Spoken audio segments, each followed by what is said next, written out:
So if someone you love is, in hospice care at home and they take their final breath, your entire human instinct is going to scream at you to pick up your phone and dial 911. Oh, absolutely. Right. I mean, it is hardwired into us from the time we're children. An emergency happens, you dial those three Yeah, numbers. without even thinking. But did you know that in that specific scenario, dialing 911 is actually like the exact wrong move? It really is. It can instantly turn this quiet, sacred moment into a highly chaotic, highly traumatic legal scene. Yeah, and it's a stunning realization for most people. I mean, we operate under these massive assumptions about what we're supposed to do when a loss occurs. Right. And almost all of those assumptions are driven by, well, a culturally ingrained panic. Welcome to the deep dive. Today we are opening up an incredibly powerful, deeply practical resource. It's from Vigils, and it's titled Navigating the First Few Days After a Loss. Such an important guide. It really is. And our mission for you today is straightforward, but it carries a lot of weight. Losing a loved one is, well, it's the great universal guarantee. Yes. Every single one of you listening right now will either experience this personally, or you're going to be called upon to help someone else through it. Yet we are completely blind to the mechanics of it. Totally blind. They don't teach this in school. No, not at all. You are just expected to figure out the most intense administrative hurdle of your life while your brain is, frankly, barely functioning. And that is exactly where this Vigils playbook completely shifts the paradigm. Because we are so conditioned to combat the chaos of the unknown with speed. Right, like we just have to get things done. Exactly. We try to outrun our grief with logistics. Yeah. But this entire framework is built on a very different foundation. Which is? It's about replacing that frantic speed with fierce protective grace. I mean, it operates on the premise that you are not managing a corporate crisis. You are protecting a family's peace in a moment of ultimate vulnerability. Wow. So we are going to extract an operational playbook from this today, a way for you to be deeply well-informed, whether you are prepping for an inevitability or, you just want to be that remarkably calm, grounded friend who actually knows what to do. And what not to do. Exactly, what not to do when the phone rings. And to start, we have to look at the literal first moment, like the second a loss occurs. I always picture this moment as a sudden burst of necessary activity. Most people do. Right. You grab a clipboard, you start making calls, you notify the authorities. But Vigils insists on something they call the radical act of pausing. Before a single call is made, you stop. You stop completely. And this goes against like every fiber of our modern conditioning. Seriously. When we're faced with a profound shock, our brains immediately try to establish a sense of control. Doing something honestly, doing anything feels like a life raft. Because if we're dialing phones and making lists, we feel like we're surviving. Yes, exactly. But the physiological reality of what is happening inside your body at that exact moment is a massive flood of cortisol and adrenaline. Oh, right. You are literally in fight or flight mode. Which is an evolutionary response to a physical threat. But there isn't a tiger in the room. Exactly. There is no physical threat. But your brain doesn't know the difference. Wow. So if you immediately lean into that adrenaline and start treating the loss like a logistical emergency, you essentially lock your nervous system into a state of panic. You're just feeding it. Right. You rob yourself and your family of the grounding required to actually endure the coming days. The playbook asks you to dedicate 30 minutes, an hour, or even half a day to just be present. Half a day. Yeah, just sit with the person, sit with your family, cry, share a story. It's fascinating because I look at that and my immediate reaction is, wait, isn't there a legal or like a biological ticking clock? It feels that way, right? Yeah. Choosing to basically sit and meditate when a major life event has just occurred feels, I don't know, almost irresponsible. But thinking about it as an ocean survival scenario, it kind of makes it click for me. Oh, how so? Well, if you get thrown into the deep end of the ocean, your instinct is to thrash around and flail your arms to stay above water. Right, panic. But flailing exhausts your energy, and that is actually how you drown. What saves your life is forcing yourself to go limp, lie back, and float. That is a perfect articulation of it. The radical pause is floating. Right. The logistics genuinely will wait. The legal and biological clocks run so much slower than our internal panic clock. That makes so much sense. By forcing yourself to float for that first hour, you send a vital signal to your nervous system. Yeah. You anchor the reality of the loss in a space of love, connection, and humanity. Rather than cementing it into your brain as an administrative crisis. Exactly. That first breath defines the emotional terrain for everything that follows. But sitting in that room, floating instead of flailing it, doesn't stop time indefinitely. No, it doesn't. Eventually, the physical reality of the situation forces its way into the room. You do have to take action. The machinery of the world kind of requires it. It does. So how do you figure out what is actually an urgent necessity versus what is just, noise? Well, Vigils categorizes this next phase. This is the 0 to 48-hour window under a brilliant concept called the logistics of dignity. The logistics of dignity. I love that It's phrasing. great, isn't it? The core principle here is minimal viable action.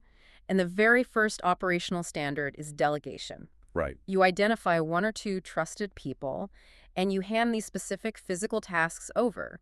You do not carry the execution yourself. And this brings us right back to the 9/11 scenario we mentioned at the start, which falls under the official pronouncement of death protocols. Yes, exactly. This is the first major logistical hurdle, and the framework breaks it down into 3 highly specific realities. So the first is if the person is in a hospital or a hospice facility. Right. In that case, the staff handles absolutely everything. The paperwork, the doctor sign-off, the transport coordination, you literally just remain present. It is entirely off your plate, which is honestly the ideal scenario for a family. The institutional machinery just takes over all the heavy lifting. But the second scenario is the one that completely flipped my understanding. The home scenario. Yeah. If the passing happens at home, and it is an expected passing, meaning the person was under medical care or hospice for a known condition, the instruction is to contact the hospice nurse or the primary care doctor.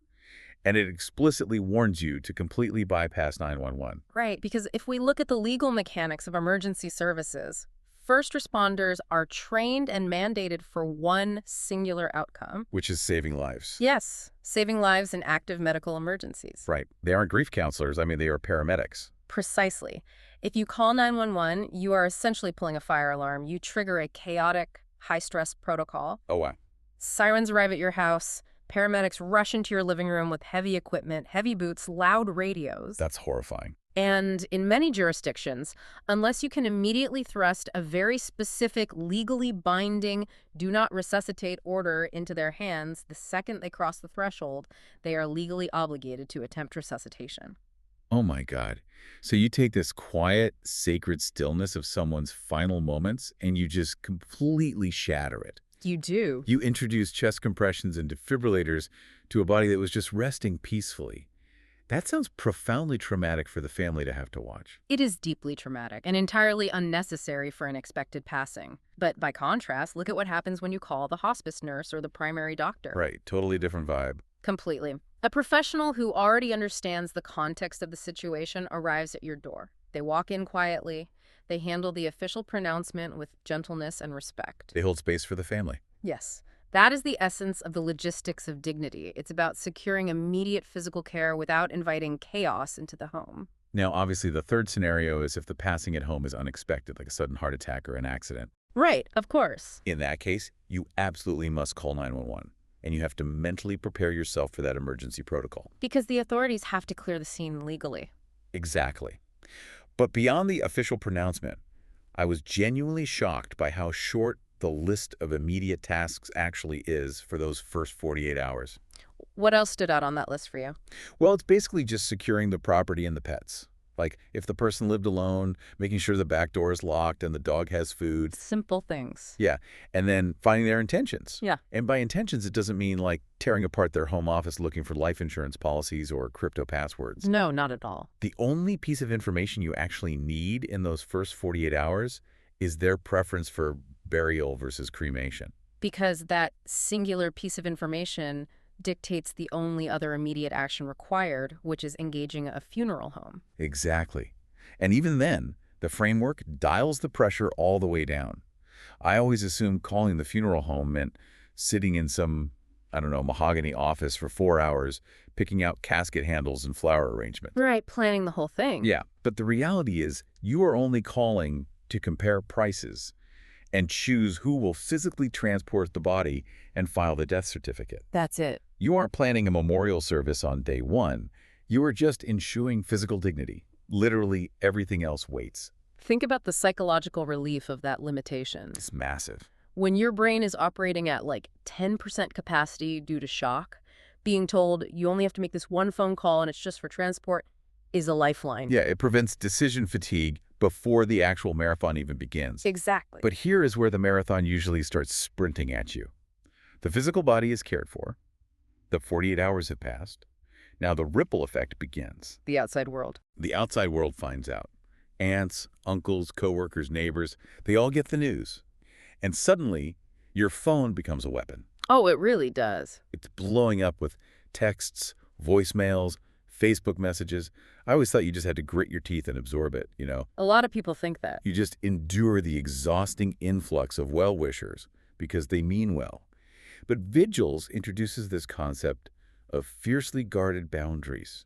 It is perhaps the most crucial survival tactic in the entire playbook because you're right, people do mean well. Right. But their grief and their desperate need to connect and offer condolences acts like a vacuum. It sucks the remaining energy right out of a family that is already running on empty. You just have nothing left to give. Exactly. So you have to put up walls, not out of anger, but out of absolute self-preservation. I was reading the strategy for this, and it essentially teaches you how to turn your home into a fortified embassy. That's a great way to put it. The first move is assigning a point person. You take a trusted friend who is slightly removed from the inner circle of grief, and you make them your press secretary. I love the press secretary idea. Right. They take your phone, they field the texts, and they use a highly specific canned script. It goes something like, "Thank you for your love. The family is taking private time right now. We will share service details soon." It's brilliant. It really is because it completely cuts off the interrogation. Right. It acts as a conversational stop sign. It acknowledges the love, but it offers zero opening for follow-up questions. You don't have to explain how the person died. You don't have to discuss how you're sleeping or what you're eating. The shield is up. And then inside the embassy, you establish a sanctuary space. You designate one physical area in the house, maybe the master bedroom, or a quiet den as a strictly enforced, logistics-free zone. The somatic relief of a sanctuary space cannot be overstated. Oh, definitely. Grief is a deeply physical experience. It makes your muscles ache. It exhausts your eyes. When you are out in the living room, your brain is constantly on alert. Waiting for someone to ask you a question about the obituary or the catering. Exactly. But the moment you cross the threshold into that designated sanctuary space, your nervous system registers the boundary. It knows it's safe. Yes, it knows I am safe from decisions in this room. It allows you to actually power down and recharge. But, you know, you still have the physical reality of the visitors. People will inevitably show up at the door. They always do. And this brings up the rule of nourishment, not entertaining. The framework states clearly that you are not obligated to host. You don't have to put out a cheese board and make small talk. No, you really don't. But it goes a step further, which is wild. If a visitor asks how they can help, you should hand them a very specific physical chore. Like, tell them to organize the Tupperware of arriving food, or assign them to make sure the water pitchers in the kitchen are always full. Now, I have to admit, when I first read that, I recoiled a bit. A lot of people do. Yeah, if my neighbor shows up on my porch crying and holding a lasagna, handing her a chore, feels incredibly rude. It feels like treating a grieving guest like an intern. Well, it only feels rude if you are viewing the interaction through the lens of, like, a Tuesday night dinner party. Okay, fair. This is a crisis environment. Let's unpack the psychology of the helpless visitor. Think about the last time you went to the home of someone who just lost a spouse. Oh, it's terrible. You're standing in their hallway. You are holding a casserole. You are terrified of saying the wrong thing. You feel awkward. And you have all this nervous energy because you desperately want to fix something that cannot be fixed. You just feel entirely useless. Exactly. You feel useless. Right. And your awkwardness inadvertently creates a burden for the grieving family. Wow. Because now they feel this subtle social pressure to comfort you or to entertain you to alleviate the tension in the room. Oh, wow.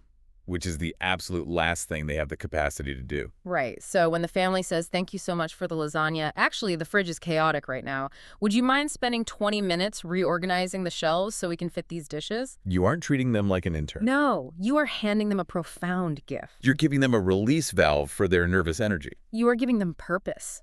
It relieves their awkwardness instantly. They get to pour their love into a tangible action. That makes total sense. And simultaneously, it protects the family's vital energy. It shifts the entire dynamic of the household. You start draining yourself by entertaining, and you allow your community to actually provide nourishment. That reframing changes everything. You aren't being rude. You are letting them love you through action. Exactly. So the boundaries are up. Mm-hmm. The press secretary is deflecting the noise. The sanctuary space is secure. The fridge is meticulously organized by the neighbors. Sounds perfect. But eventually, you do have to start planning a memorial. You have to honor the life that was lived. How do you pivot into event planning without shattering the delicate piece you just spent 3 days building? This transition is where so many families fall apart. Vigils calls this the gentle pivot to planning, and the entire methodology hinges on the pacing of how you initiate the work. They recommend using a centralized platform, like Vigils, to coordinate with the family, specifically to avoid overwhelming any one individual. Right. Divide the labor. You assign a single person to handle the music, someone else handles the venue, someone else handles the catering.